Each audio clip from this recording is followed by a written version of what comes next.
In this video, I will not do a tutorial. Usually I drink coffee in order to give a boost in energy, but today I'm drinking one as a casual social event. The person who I'm talking today is a coffee lover himself, as he told me he enjoys French press in the morning and macchiato in the afternoon.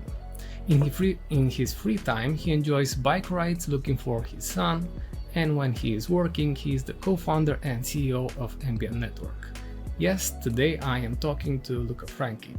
Luca, thanks for taking our time to talk with us. Great to be here, Chris. Awesome. So let's start with a little bit of coffee. And then I think it will be better if we go through the conversation in a linear and logical way, because we are talking about crypto, we are talking about technical things. So I like to start with the past. What was the motive for the acquisition of PlanetWatch? What determined you to do that? Straight to it. So, PlanetWatch was, in its own right, a very successful project. That ended up creating a network of tens of thousands of sensors, ultimately, with a mission of impacting, air quality pollution, understanding where some of these instances were bad, trying to sell the data.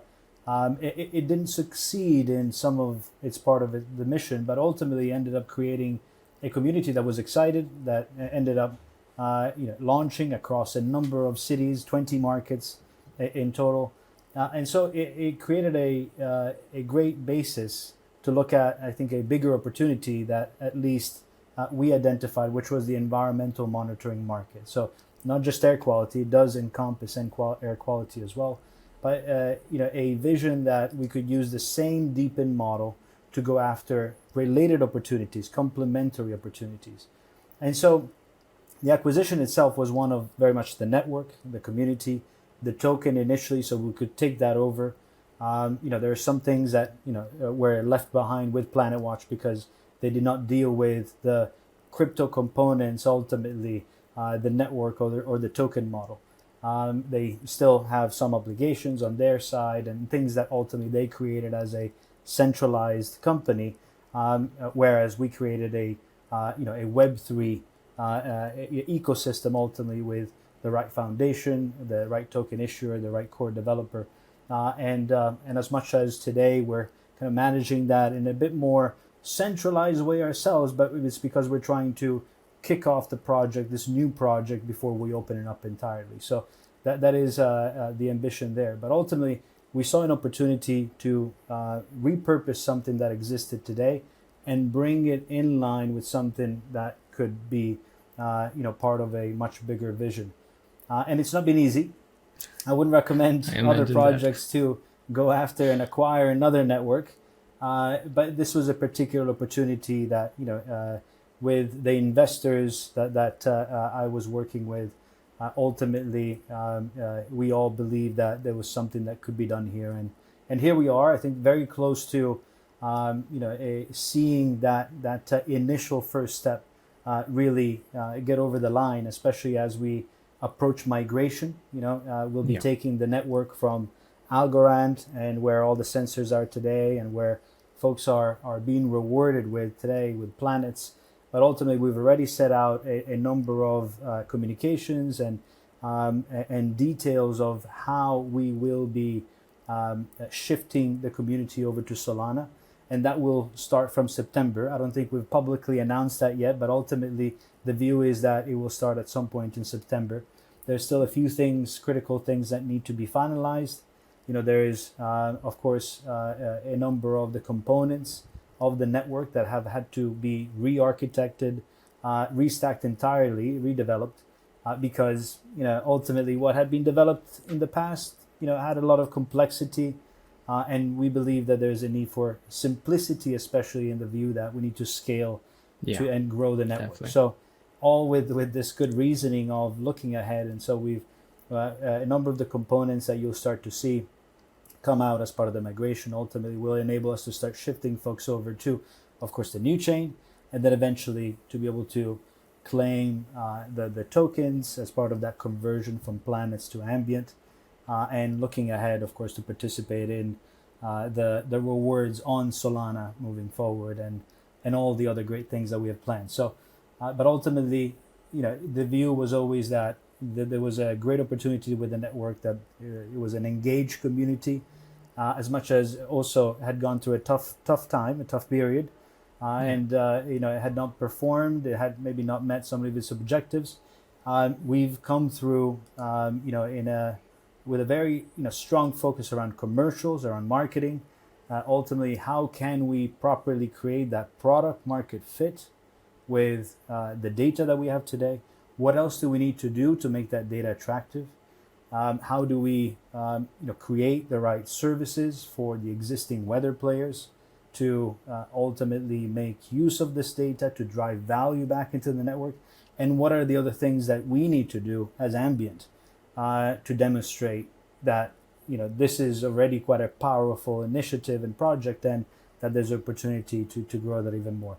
So a long-winded answer, but ultimately it all comes down to I think this last stretch of the leading up to the migration and launching the project in its own right, that I think will get people excited again, and hopefully far bigger opportunity visible for everyone. Yeah, awesome. That was a very, very diverse and complex answer. So thank you for that. Complex project. So what the new tokenomics will mean to the current participants, to the one that have already been in the project in the network, not the project, but in the network for quite a time? So it's we've had to change things a little bit, not a huge amount initially, but we took some things on board from what existed before, because it made things easier anyway as a blueprint.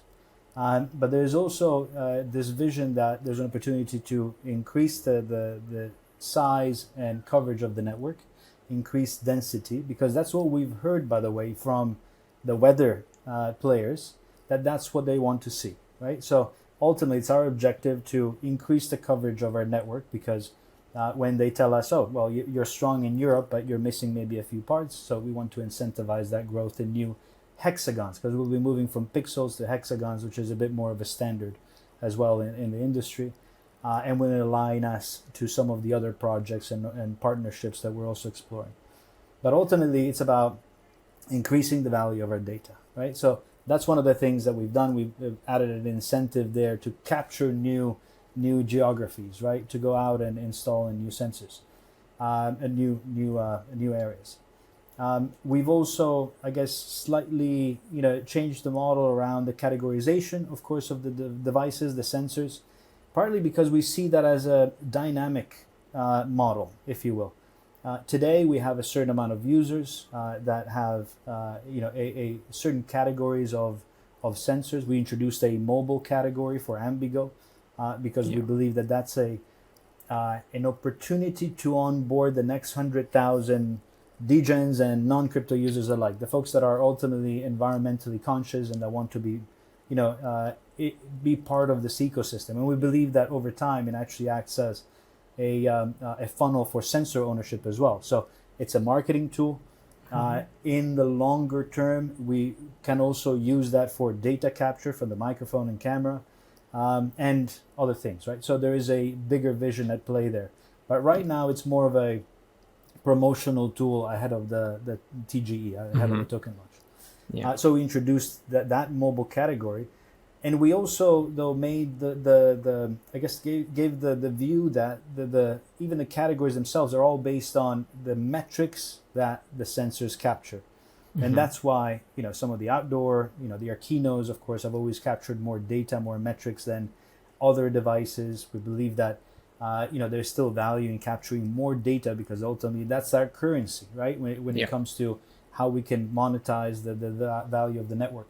And as we introduce new sensors, because we will be, introducing new sensors with new capabilities, with new measurements, ultimately, then that will allow us to scale those rewards based on, again, the metrics that are being captured. And so there is a view that over time, through governance, because at some point we'll certainly need to have that in place and have, groups around the devices, the tokenomics, and how all of that will change as we introduce new opportunities. Because ultimately, it will all be driven based on commercial value that we can drive back into the network. Yeah.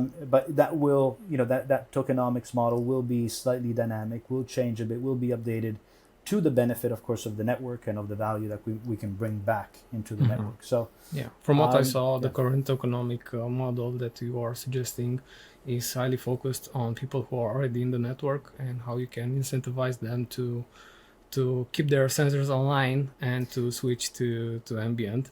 And my question here regarding this is also related to what you talked about, the sensor density that is highly desirable for the project itself. How will you handle the current sensor connectivity issues that happened?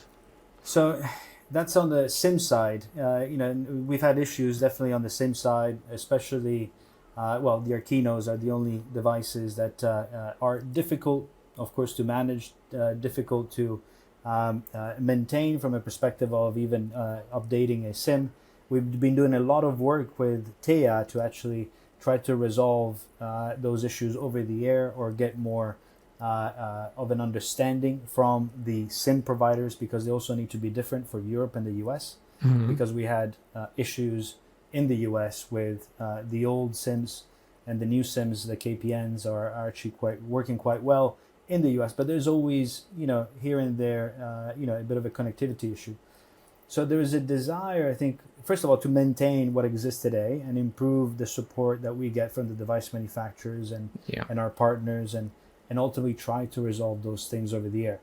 We've also, with TEA, we've collaborated on creating a maintenance and refresh scheme that allows you to send that device back to TEA, get that device refreshed. It may not yet make sense yet because we don't have the token launched, and so you may not truly see the value ultimately, but I think over time it will be a very good option for folks to refresh their devices.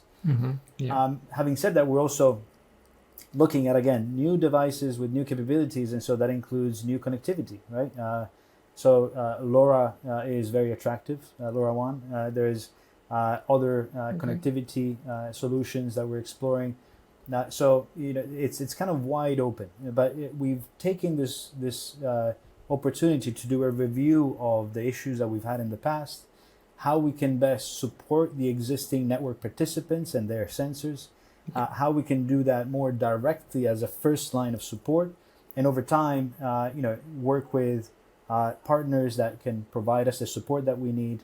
And over the long term, I think that the view is more of the helium model to create an open standard for our requirements, for our devices, and to have device manufacturers come to us with their proposals based on the RFPs that we put out. So I think it will be quite exciting. Right now, we're more in this mix in the middle of identifying what are the devices that we want to start to bring on board that also lower the barrier to entry, so lower prices with strong capabilities, and ultimately still give us that value on the data side, so that we can expand the network more easily. And number two, look at this kind of wider picture of how do we create our own standard in the market.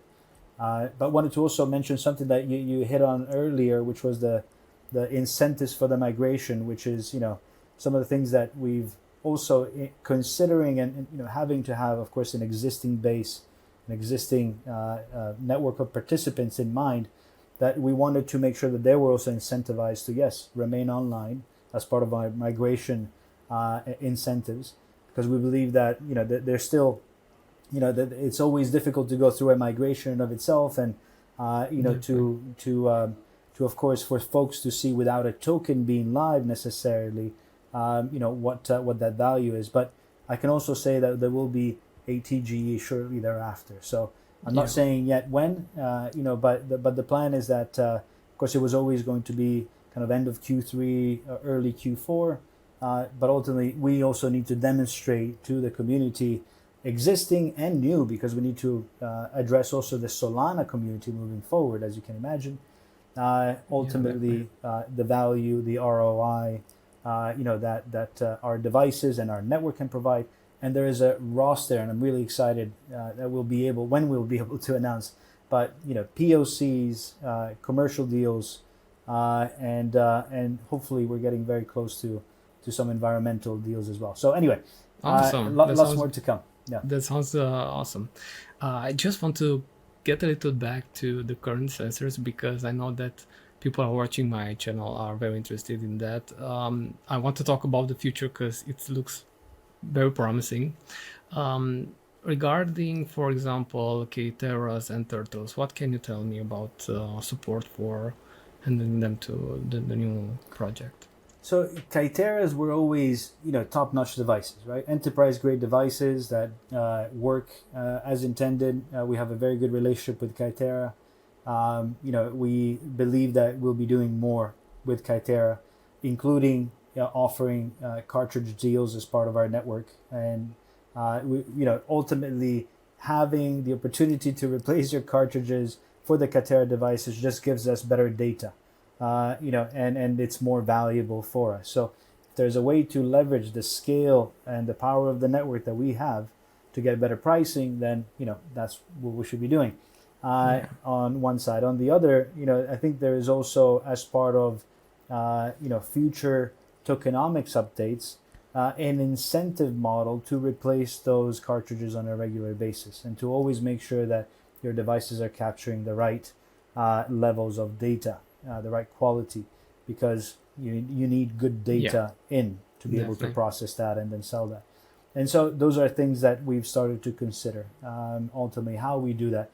But from a devices that will be sold into the network, that's a strong device, and ultimately I think we do want to keep that as part of our mix.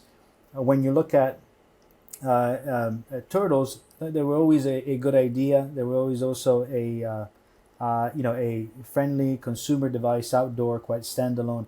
But it's also had a number of issues, unfortunately, and we don't have a huge number of turtles in our network today. In the current stance, it doesn't make as much sense to offer them again. Mm-hmm. Maybe there will be a renewed and refreshed version that we introduced, but at this stage they caused a lot of problems.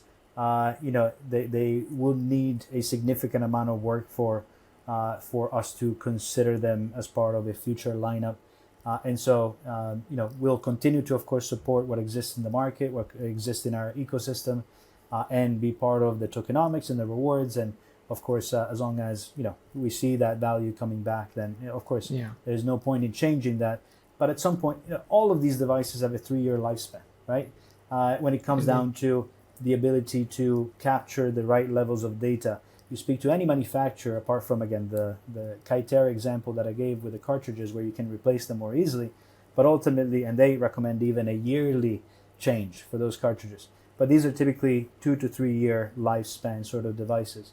So at some point, while, of course, there'll be the opportunity to refresh those devices and get them maintained, for, of course, a small fee from TEA. Other devices, I think, will come to the end of their life, and the important thing is for us as a network to provide, an alternative that is cost effective, that still has that return on investment, within a short time frame, that allows for folks to continue to participate. And ultimately to be part of the ecosystem in an easy and affordable way. Yeah, I think that's very, very decent, the fact that you want to keep all the sensors online, and I think it's normal for you to step out of the sensors which are problematic, because as you said, you're probably going to bring new sensors which are better, cheaper, more have more connectivity, including LoRaN. I wanted to ask you about DG, but I think that will be for another time. And I think talking about sensors, what can we expect once the storefront goes live again, and when can that be? So the storefront is already being worked on right now. The view is that it will be technically ready again, in kind of September timeframe. Awesome. There is a first opportunity that I think I mentioned just the other day on the DePIN Hub Revolution live event. So I'm not giving anything away here, but ultimately we're looking to do a flash sale of devices that are in inventory, new devices that were never sold by some of our investors. And so there'll be opportunity to, in a first instance, with the storefront, to be able to purchase discounted devices. Because number one, we need to clear that inventory for the new devices, but number two, they'll be significantly discounted. And so again, a good opportunity for participants, for community members, to ultimately get a faster return on investment. Because that will be coupled, to of course more of a TGE kind of details being published and so on. So you'll be able to understand that value there.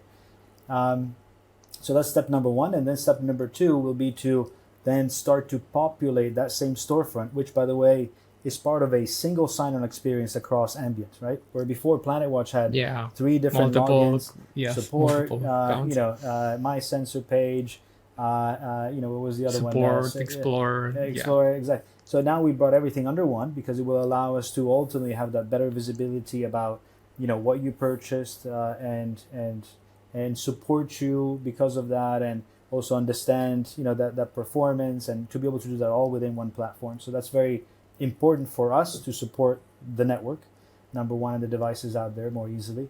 But we'll be owning and managing that storefront ourselves, with fulfillment done by the device manufacturer partners on the back end. So again, a better integration, lower barrier to entry and to participate, easier experience, all for the benefits of the participants and the growth of our ecosystem. So that's what you can expect over the next 2 months, because we're already August 29th. Over the next 2 months, and there's a lot of work to be done still, but we're seeing some great progress by the team internally, and really excited about what we'll be able to show and when, which is going to be relatively soon. Yeah, that sounds very promising, and a lot of work is being doing behind the scenes. And also related to this, I wanted to ask, because in the past there were quite a lot of problems, and I had to do a lot of tutorials because it was very complicated. How am I going to handle the licenses for the sensors going forward? So licenses, PlanetWatch saw that, as rightly so, as a centralized entity, as an opportunity to drive revenues. But as a Web3 community, we have had to rethink it entirely, because ultimately there are, of course, operational costs to onboarding users, and that's fine. But what we don't see is a recurring license fee. So that has been simplified, as I think was shared in the migration plan and details. Whereas that is going to be coming down to a single onboarding license for new users only. So if you already have a license, that will naturally just translate, and you'll never have to pay for a license again unless you buy a new device. And we haven't announced the pricing, but that will be also in line with what you see with Helium, for example, and other projects, right? A small one-time fee. Now we may create more of a promotional first 12 months, I think, lower fee to get folks on board more easily. And that's the view ultimately, to just cover the basic operational costs that we need to cover, to have that first only one-time onboarding fee, and then for you to participate in the ecosystem, so for everybody to just benefit from the rewards more easily. Yeah, that sounds great, and I think it's everyone watching this video, if they didn't read the tokenomics, they will be happy about this transition to the new model. I know it was always a bit of a wait for existing participants. Exactly. Yeah. So, who is your ideal buyer of ambient data? Because at the end of the day, DePIN depends on actually selling data. Yeah. So demand is something that has been very important for us to figure out. Right. Now there is an existing air quality data market. We see it with some of the more traditional players out there who have significant coverage in specific areas. So, we see, and there's also a lot of free data out there, right? So you need to be able to differentiate yourself. Ultimately, it comes down to the hyper-local deployments that we have access to, increasing that density and increasing that coverage. So the typical player is a weather provider today. And we have strength in Europe today because that's where 70% of the network really is. Yeah. And so we've been hard at work in looking at the data that we capture, where are we the strongest, what are we ultimately able to provide as a differentiator versus what we see out there. How do we plug ourselves into marketplaces of data where this data is often easily consumed, whether in one-offs or recurring subscriptions? And how do we start to target the usual suspects in the space, right? You have the weather.coms, the AccuWeathers, Tomorrow.io's, the Googles of this world, and so on, that use a bit of a mix of solutions, right? On one side, of course, some of the basic deployments of sensors that are typically quite a few and very disparate anyway, not very dense. Whereas we may have hundreds in any one area where there's maybe 5 official kind of municipality or government-run sensors. Now, we believe that we'll be able to trump ultimately in the market because of that density and because of that coverage. We've had discussions with a number of these players, as you can imagine, as part of our understanding product market fit, right? Understanding how we can bring value to them. And we've also asked them, well, how can we help you with our model? And I think that's been an even more interesting discussion because we've had certain players that said, we have a problem with this opportunity, still within the environmental monitoring space. But we don't have the sensors, but we have clients.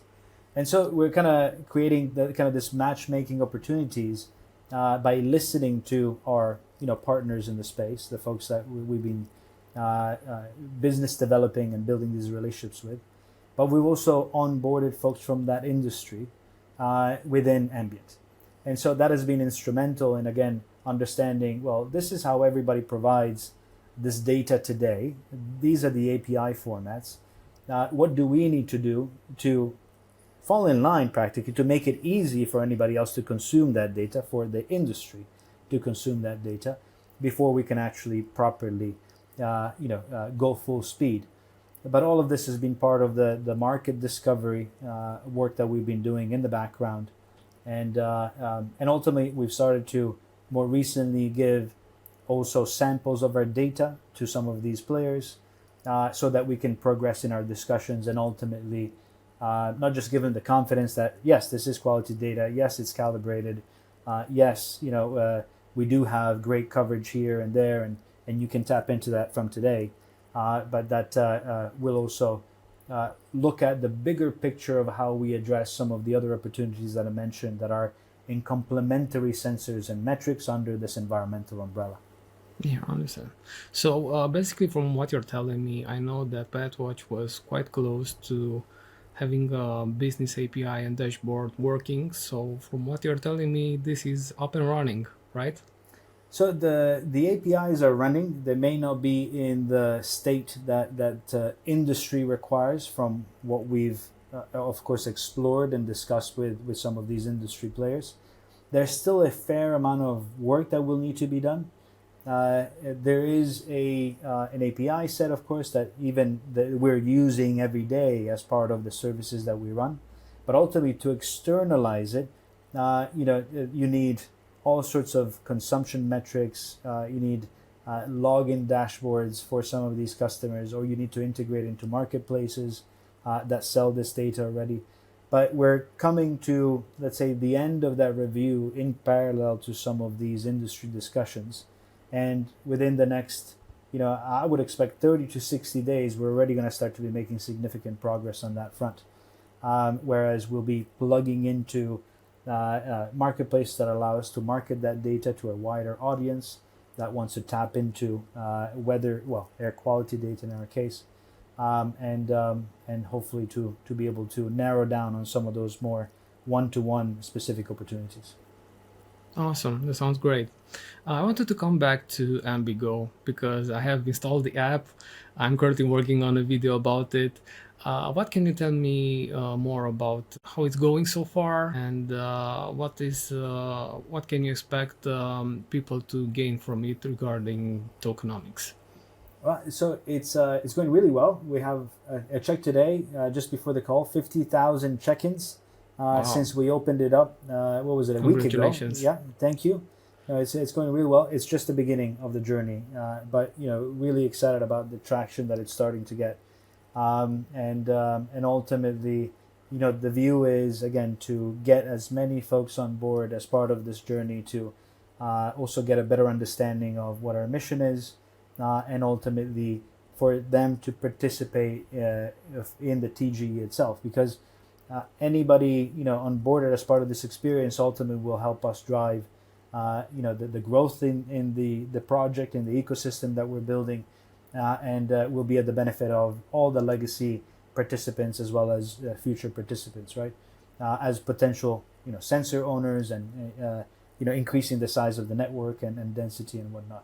Now, initially, as I mentioned, it was always intended as a bit of a promotional app, but there's going to be a lot of updates coming through. So this was the first version. The quickest way we could get it to market was for it to be a progressive web app. Yeah, that's awesome. And I want to congratulate you on that, because as a developer myself, I know how hard it is to make an update, push it to Google, push it to Apple, wait for reviews. Everything is going right. You have to wait 1 or 2 weeks in order to push the update. But with PWA, you just make the changes, and there it is on everybody's phones. Yeah, no, it has some inherent advantages and disadvantages, right? Because ultimately, we would love to be able to move also to a native app down the line. We've had discussions with the Solana Saga team about creating a version for their phone, ultimately being part of the Solana ecosystem. I think it will make a lot of sense. But there's also going to be a number of updates along the way around creating greater awareness for what we do today, including air quality data in maps, being able to demonstrate that it's not just a standalone app, but it's part of this wider ecosystem. Mm-hmm. And over time also to not just function as a check-in ability, because ultimately this helps us build an environmental map of the places that we visit every day, right? So I'm already looking at the analytics from AmbiGo. I'm seeing what are the cities where this is mostly used, what are the retailers where the check-ins are happening, because over the next few days we're actually going to be focusing on not remote check-ins, but local check-ins. You'll have to actually be on in the venue, if you will, or close enough anyway to be able to check in. Why? Because then that gives us a view of exactly where folks are going on a day-to-day basis, and we'll be able to identify where we should be installing some of these sensors, especially when we'll get to an all-in singing and dancing air quality, noise, and light pollution sensor, which we're already identified with a device manufacturer that we're really excited about, because then we'll be able to take it to the next level. Today Google says how busy a place is, but if you can imagine then being able to draw onto the data that we're capturing and to be able to provide real-time air quality, noise, and light pollution metrics, that all of a sudden takes it to the next level. If you're trying to book a table on Open Table or a restaurant or a bar, you want to work out of somewhere, you can find all sorts of ways to filter with that information that you don't have access to today. And I think everybody is just more aware of wanting to be, especially more polluted cities, in places that take care of all of those sort of metrics a bit more. And so that's a view anyway. Over time, it will also be more of a data capture app, and the idea is to gamify the experience a little bit to get folks engaged, but ultimately they'll be participating, they'll be rewarded for all of those actions, and they'll be part of what we're building, and hopefully because of the additional integrations that we'll have, also they'll see the value in owning a sensor themselves. Mm-hmm. I understand. That sounds great. And I wanted to ask you, because I saw all of these plans and everything that is going to change. There are people who try to make the argument that Algorand is a better blockchain for from technical perspective. But why was the decision made to switch to Solana, and what opportunities have you identified there? So, Algorand, I think, was very powerful and useful for, when PlanetWatch first launched. But today, it's a fraction of the presence and of the market cap that that it used to have. Yeah. And in order for a project to flourish in crypto, ultimately it needs to be part of the right ecosystem. And when you look at how big Solana has become and the focus that it has on DePIN and the capabilities that it's also building, right? Ultimately, I think it will be far more valuable and important for us to be part of Solana moving forward. Of course, it helps that Solana Ventures is also an investor in Ambient, but that decision was taken well before. This is where the activity is, this is where the liquidity is, this is where the marketing is. And if we want to be a serious player in the DePIN space, that's where we need to be. Many other projects are flocking to Solana as well, especially within DePIN.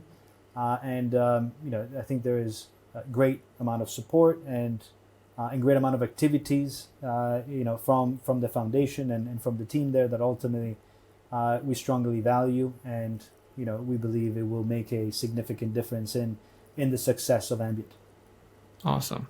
So, are you actually getting technical support also from Solana? Getting what kind of support? Technical. Yes. So they certainly, whenever we have a question, they're able to point us in the right direction, including being more connected and ingrained with the Solana ecosystem and how we can benefit from some of the initiatives that they're launching. So really excited to be working with the team, with both the network team and the mobile team. Yeah, that sounds awesome. I was asking you this because in the past there were quite a few challenges with Algorand and PlanetWatch.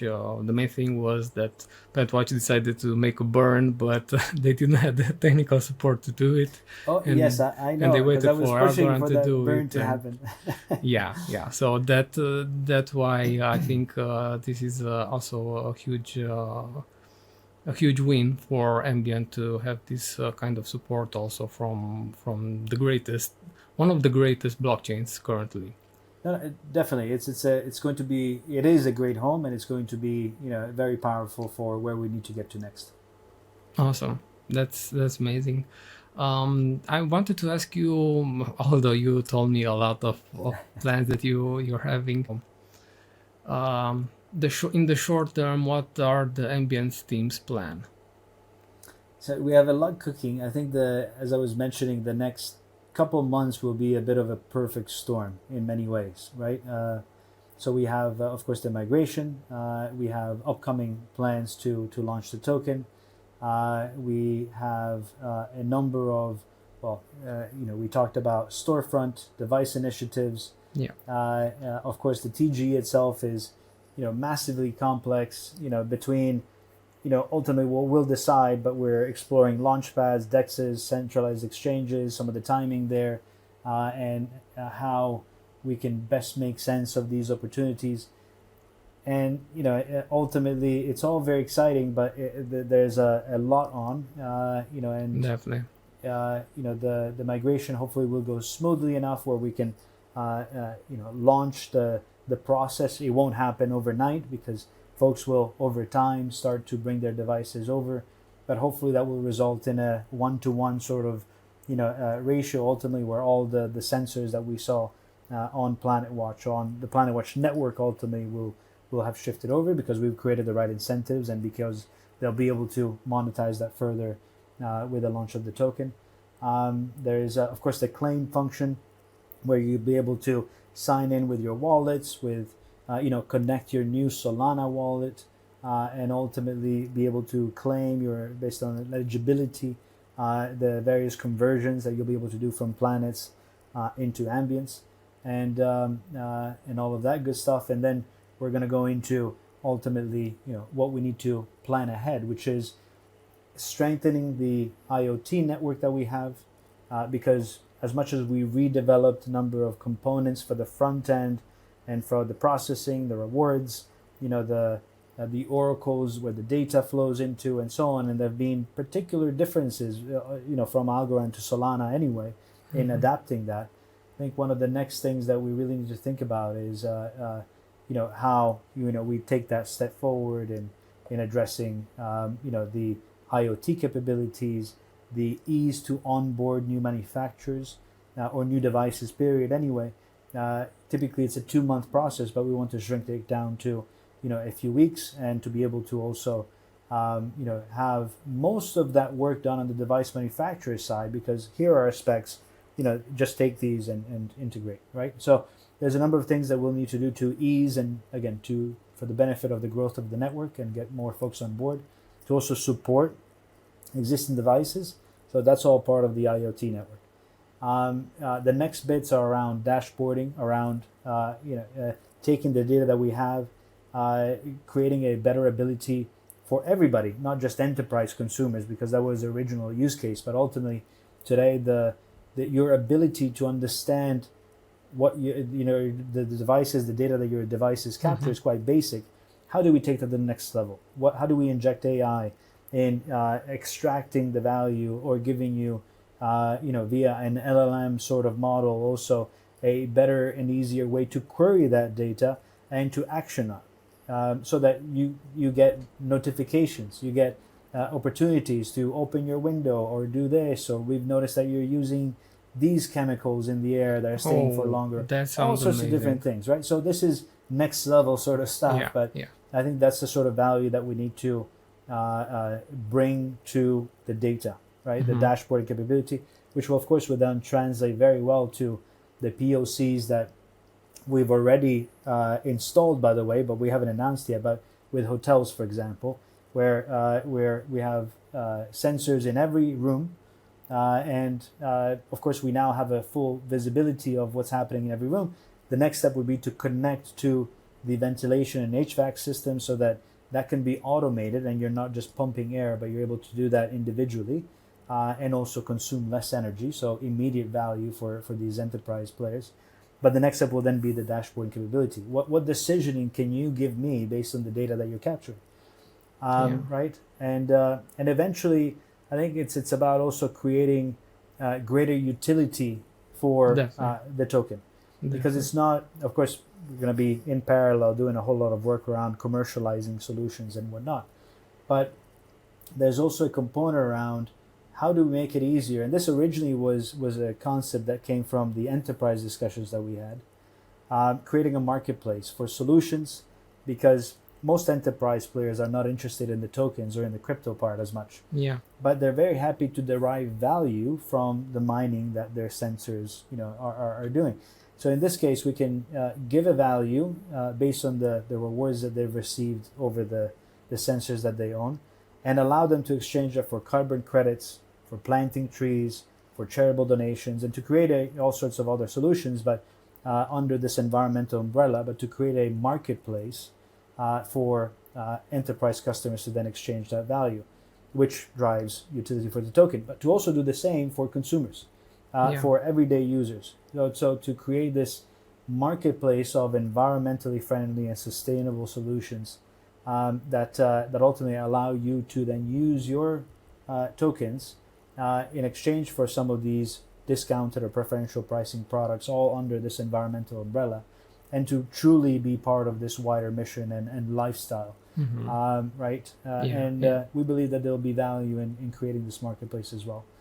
So there's a lot on the plate. I think there's also the whole hardware initiative that I talked about, this open hardware initiative around, creating our own standard there, and ultimately, driving network expansion into other geographies. And so if we truly want to be the global player and the leading environmental platform globally, we need to have full presence across Asia, across Latin America, across the US, naturally, where we cover 30% today, also addressing underserved opportunities in sub-Saharan kind of African markets.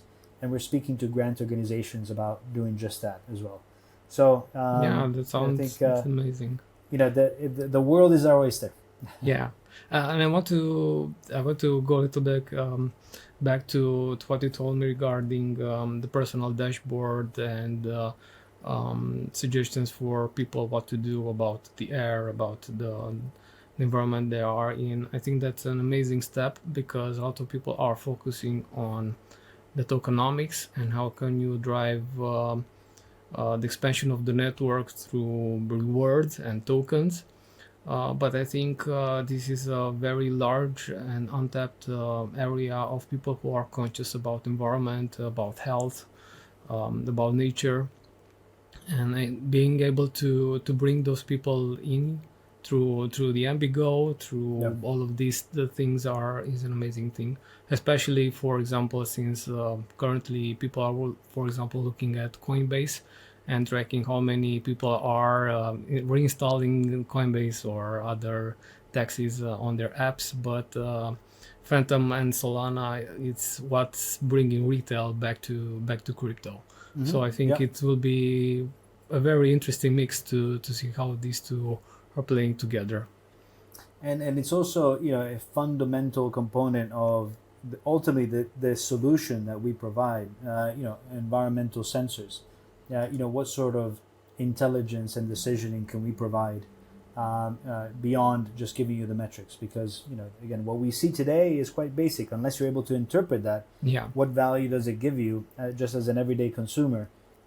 If you're within this ecosystem, of course, there's folks, as you said, that are, you know, more keen on the return investment and see this as a pure crypto play. But I think we can address both in an intelligent way, and ultimately, you know, we're here to drive, you know, change as well in those areas that are impacted by pollution, while at the same time driving value back into the network and the participants to the token. yeah, that sounds great. So my question is, where can listeners stay up to date with all things regarding Ambient besides my channel? Of course. So, of course, our Twitter, Ambient Network, that's the easiest. We always push out all sorts of news there. You can go to our website, ambient.network, where we also have a number of our other social channels. But of course, go to ambigo.ambient.network, our mobile app, where you can start to play with our environmental maps and check-ins and start to earn ahead of the airdrop. So that's an easy, quick way, if you're not already a participant in the network, to participate.